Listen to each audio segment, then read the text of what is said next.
अपने गुरु स्वामी रामकृष्ण परमहंस के शरीर त्याग के उपरांत स्वामी विवेकानंद तीर्थ यात्रा पर निकले। कई स्थानों के दर्शन करते हुए वे काशी पहुंचे और विश्वनाथ मंदिर में दर्शन के लिए गए।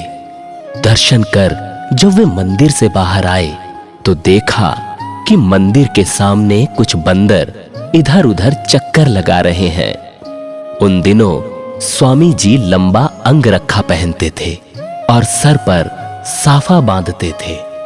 वे विद्या प्रेमी थे, इसलिए उनकी जेबों में पुस्तक और कागज भरे रहते थे। भरी हुई जेबों को देखकर बंदरों को भ्रम हुआ कि उसमें खाने की वस्तु है। वे उनके पीछे पड़ गए। अपने पीछे बंदरों को आते देख स्वामी जी भयभीत हो गए और तेज तेज चलने लगे। बंदरों ने भी अपनी गति बढ़ा दी, जिससे स्वामी जी का भय बढ़ गया और उन्होंने दौड़ना प्रारंभ कर दिया।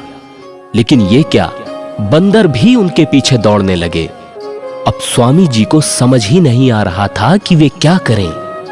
बंदर उनका पीछा छोड़ने का नाम नहीं ले रहे थे। भय के कारण वे पसीने से नहा गए, लेकिन वहां उपस्थित लोगों में से कोई भी उनकी सहायता के लिए सामने नहीं आया। सब तमाशबीन बन तमाशा देखते रहे। तभी भीड़ में से ही स्वामी जी को एक आवाज सुनाई दी, भागो मत। ज्यों ही ये शब्द स्वामी जी के कानों में पड़े, वे रुक गए। उन्हें बोध हुआ कि विपत्ति से डरकर जब हम भागते हैं तो वो और तेजी से हमारा पीछा करती है। अगर साहस से उनका मुकाबला किया जाए तो वो मुंह छुपाकर भाग जाती है। फिर क्या था, वे मुड़े और निर्भीकता से खड़े हो गए।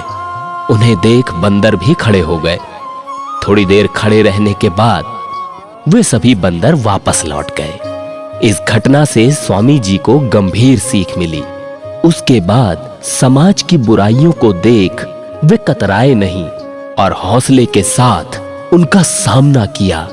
और कई सालों बाद उन्होंने एक संबोधन में भी कहा कि यदि तुम किसी चीज से भयभीत हो तो उससे भागो मत, पलटो और उसका सामना करो।